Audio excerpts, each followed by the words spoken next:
নমস্কাৰ।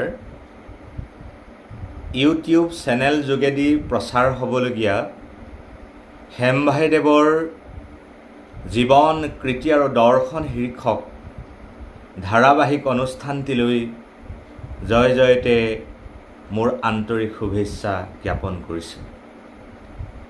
দৰাচলতে হেমভাই এগৰাকী বিৰল প্ৰতিভাসম্পন্ন পুৰুষ।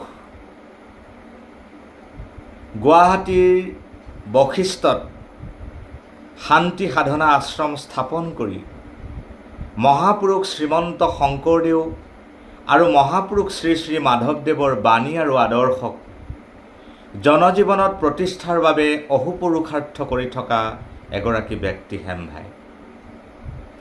একে সময়তে মহামানৱ মহাত্মা গান্ধী আৰু আচাৰ্য বিনোবাৰ জীৱন আৰু বাণীক নিজৰ জীৱনৰ সাধনা ৰূপে লৈ এখন সুন্দৰ সমাজ আৰু এখন ৰাষ্ট্ৰ নিৰ্মাণৰ বাবে জীৱনক উৎসৰ্গা কৰা এগৰাকী ব্যক্তি হেমভাই। সঁচাকৈ এটা বৈচিত্ৰ্যমণ্ডিত জীৱনৰ অধিকাৰী হেমভাই। স্বাধীনতা সংগ্ৰামৰ পৰা পদযাত্ৰালৈ অহিংস এক আধ্যাত্মিক সাংস্কৃতিক আন্দোলনৰ পৰা গুৰুজনাৰ আদৰ্শৰ আধাৰত এখন নতুন সমাজ নিৰ্মাণৰ এক বিৰল প্ৰচেষ্টালৈকে, গ্ৰন্থ প্ৰণয়নৰ পৰা এক বিৰাট সামাজিক জাগৰণৰ নেতৃত্ব দানলৈকে হেমভাইদেৱৰ এই বৈচিত্ৰ্যময় জীৱনটো বিস্তৃত।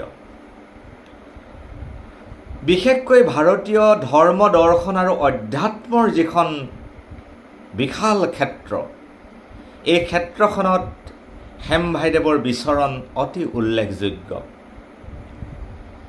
বৰ্তমানৰ সময়লৈকে এই বিষয়ৰ সন্দৰ্ভত তেওঁ যিমানবোৰ গ্ৰন্থ প্ৰণয়ন কৰিছে, গীতা প্ৰবচনৰ পৰা ঘোষা নামে শাস্ত্ৰ একলৈকে, বিষ্ণু সহস্ৰ নামৰ ভিন্ন খণ্ডসমূহৰ পৰা ফুৰুহুয়া আমি আনন্দিত বা গীত গংগোত্ৰীলৈকে যি বিশাল সংখ্যক গ্ৰন্থ ৰচনাৰ তালিকা আমি পাওঁ, তাৰ মাজত উল্লেখ কৰা ভাৰতীয় ধৰ্ম দৰ্শন আৰু অধ্যাত্মৰ ক্ষেত্ৰখনত তেখেতৰ যি অধিকাৰ, তেখেতৰ যি বিৰল আধিপত্য, সেই তাৰ আমি সুন্দৰ আভাস বিচাৰি পাওঁ। বিশেষকৈ ধৰ্ম দৰ্শন আৰু অধ্যাত্মৰ সম্পৰ্কত হেমভাইদেৱৰ এক সুকীয়া পৰ্যবেক্ষণ আছে। এই পৰ্যবেক্ষণেৰে এই বিষয়সমূহক এটা নতুন দৃষ্টিৰে চোৱাৰ এক নমুনা তেওঁৰ ৰচনাসমূহৰ মাজত প্ৰকাশ কৰিছে। তেখেতৰ গ্ৰন্থসমূহৰ মাজত এই দৃষ্টিভংগী আমি স্বাভাৱিকভাৱে বিচাৰি পাওঁ। বিশেষকৈ ধৰ্মৰ দৰে গভীৰ বিষয়সমূহ, ঈশ্বৰ তত্ত্বৰ দৰে ব্যাপক বিষয়সমূহ মানুহৰ জীৱন দৰ্শনৰ মাজেৰে, মানুহৰ ব্যৱহাৰিক জীৱনৰ খিৰিকীৰে চোৱাৰ যিটো নতুন দৃষ্টিভংগী হেমভাই ৰচনাৰ মাজত উপলব্ধ হয়। আমি ঘোষা নামে শাস্ত্ৰ একৰ 6টা খণ্ডত তেওঁ প্ৰণয়ন কৰা নামঘোষা সম্পৰ্কীয় প্ৰবচন গ্ৰন্থৰ যিকেইটা খণ্ড, তাৰ যিকোনো এটা খণ্ডৰ এখিলা পাত লুটিয়াই ল'লেই আমি তেখেতৰ জীৱনমুখী যিটো অধ্যাত্ম দৃষ্টি, তাৰ আমি আভাস বিচাৰি পাওঁ। তাৰ লগে লগে তেখেতৰ যিটো বৰ্ণাঢ্য যি জীৱনচৰ্যা, যি বিপুল অভিজ্ঞতা, সংঘাত সাধনা অধ্যৱসায়ৰ পৰা আহৰণ কৰা যি বিপুল জ্ঞান আৰু প্ৰজ্ঞা, ভাৰতৰ মহা মনীষীসকলৰ লগত কটোৱা সান্নিধ্য, তেওঁলোকৰ পৰা লাভ কৰা জীৱন বিখ্যাত আৰু তেওঁৰ যিটো বিপুল আয়তন জ্ঞান অন্বেষণৰ তেখেতৰ যি তৃষ্ণা তাৰ পৰা লাভ কৰা অভিজ্ঞতাৰ বিৰল সম্ভাৰ তেখেতৰ ৰচনাৰ মাজত আমি দেখা পাওঁ। মই ভাবোঁ এইগৰাকী বৰেণ্য পণ্ডিতৰ জীৱন সম্পৰ্কে, তেওঁ ৰূপায়ণ কৰা কৰ্মসমূহৰ সম্পৰ্কে, একান্তপতীয়া সাধনাৰে, একনিষ্ঠ সাধনাৰে নিৰ্মাণ কৰা ব্যক্তিত্বৰ সম্পৰ্কে কিছু আলোচনা হোৱা উচিত।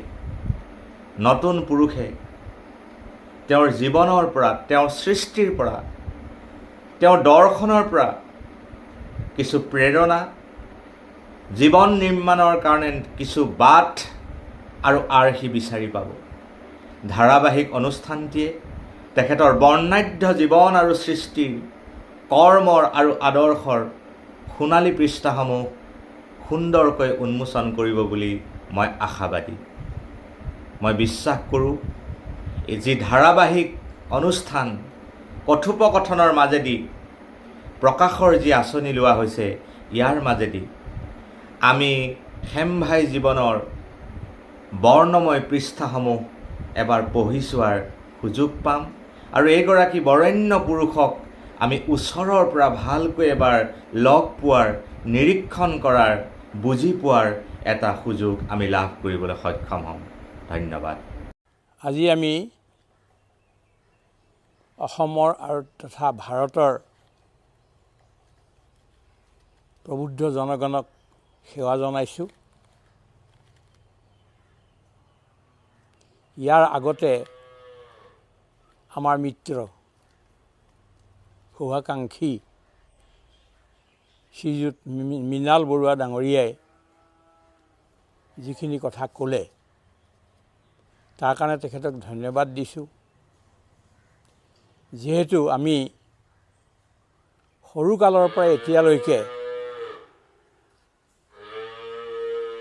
অসম তথা ভাৰতৰ বিভিন্ন ঠাইত ঘূৰি ফুৰিলোঁ, বেলেগ বেলেগ আমি কাম কৰিলোঁ, আৰু এতিয়া আমাৰ অলপ শাৰীৰিক অসুস্থতা আৰু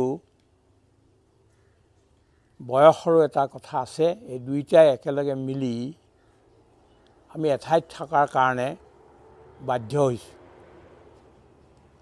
অনেক লোকে আমাক বিচাৰে আৰু সেইদৰে আমি গৈও আছিলোঁ, কিন্তু এতিয়া ইমান দূৰলৈ যোৱাটো অসুবিধা হ'ল। কিন্তু মানুহে সদায় ভাবে যে আমি তেখেতলোকৰ মাজত গৈ কিবা নহয় কিবা ক'ব লাগে। সেইকাৰণে বিজ্ঞানে এটা বস্তু আনি দিলে আমাক এতিয়া, সেই বিজ্ঞানৰ সুবিধা লৈ, সহায় লৈ আমি আপোনাৰ খবৰ ওচৰলৈ যাব খুজিছোঁ। অসমৰ, ভাৰতৰ আৰু পৃথিৱীৰো আমাৰ হৃদয়ত যিবিলাক কথা ভগৱানৰ প্ৰতি, মানৱতাৰ প্ৰতি আছে, সেইবিলাক আমি আপোনাৰ খবৰ সন্মুখত, ৰাইজৰ সন্মুখত ৰাখিব খোজোঁ। আশা কৰোঁ যে ইয়াৰ পৰা সমাজখন পৰিৱৰ্তন হোৱাত যথেষ্ট লাভ হ'ব। সেইকাৰণে এইটো ভাবিয়ে আমি কেইটামান কাম আৰম্ভ কৰিবলৈ লৈছোঁ। এটা হ'ল উপনিষদসমূহৰ ভিতৰত ঈশা উপনিষদ, কঠোপনিষদ, মুণ্ডক উপনিষদ, তৈত্তিৰীয় উপনিষদ আৰু ব্ৰহ্মবিন্দু উপনিষদৰ ওপৰত বিবেচন নিবেদন কৰা যাওক। ইয়াৰ পিছত মহাপুৰুষ মাধৱদেৱৰ নামঘোষা, পবিত্ৰ নামঘোষা, তাৰ ওপৰতো আমি 6টা খণ্ডত লিখিলোঁ, যদিও সকলোৱে এই বস্তুটো পাব নোৱাৰে, অসুবিধা হয়। সেইকাৰণে তাৰ বাছি বাছি কিছু ঘোষাৰ ওপৰত আমি আকৌ সংক্ষেপতে নিবেদন কৰিব খুজিছোঁ। ইয়াৰ বাহিৰেও পৃথিৱীৰ সৰ্বশ্ৰেষ্ঠ গ্ৰন্থ শ্ৰীমদ ভাগৱত গীতা, ইয়াৰ মহিমা কৈ পাৰ পাব নোৱাৰি। এই ভগৱত গীতা 18 অধ্যায়ত আছে। তাৰ আমি 18 অধ্যায়ৰ ওপৰত 18খন কিতাপ লিখা আৰম্ভ কৰিছোঁ। বৰ্তমান 9 অধ্যায় সমাপ্ত হৈছে। এতিয়া 10ম অধ্যায় আমি লিখা আৰম্ভ কৰি দিছোঁ। এইকেইটাৰ বিষয়েও আমি ৰাইজৰ সন্মুখত আমাৰ বিচাৰ ৰাখিব খুজিছোঁ। তাৰ বাহিৰেও শ্ৰীমন্ত শংকৰদেৱৰ কীৰ্তন ঘোষা আছে, মহাভাগৱত গ্ৰন্থ আছে আৰু এনেধৰণৰ মানৱতাবাদী বহুতবিলাক বস্তু আছে। আৰু পৃথিৱীৰ মহাপুৰুষসকলে মানৱ জাতিৰ কল্যাণৰ কাৰণে যিখিনি কথা ক'লে, সেই কথাখিনি আমি ৰাইজৰ ওচৰত সংক্ষেপতে ৰাখিব খুজিছোঁ। সেইকাৰণে আমি আই দেউতাসকলৰ ওচৰত, জ্ঞানী লোকসকলৰ ওচৰত, শিক্ষকসকলৰ ওচৰত, চিন্তাবিদসকলৰ ওচৰত, জনতাৰ ওচৰত আৰু ডেকা গাভৰু ভাই ভনী সৰু ল'ৰা ছোৱালী সকলোৰে ওচৰত সেৱা জনাই আমি আশীৰ্বাদ বিচাৰিছোঁ, যাতে যিমান পাৰোঁ আমি এই কামখিনি আগবঢ়াব পাৰোঁ আৰু ৰাইজেও ইয়াত আমাক আশীৰ্বাদ দি আগবঢ়াই লৈ যাব, এই আশা কৰি আমি আমাৰ এই কাম আৰম্ভ কৰিব খুজিছোঁ। সকলোকে সেৱা আৰু সকলোকে নমস্কাৰ।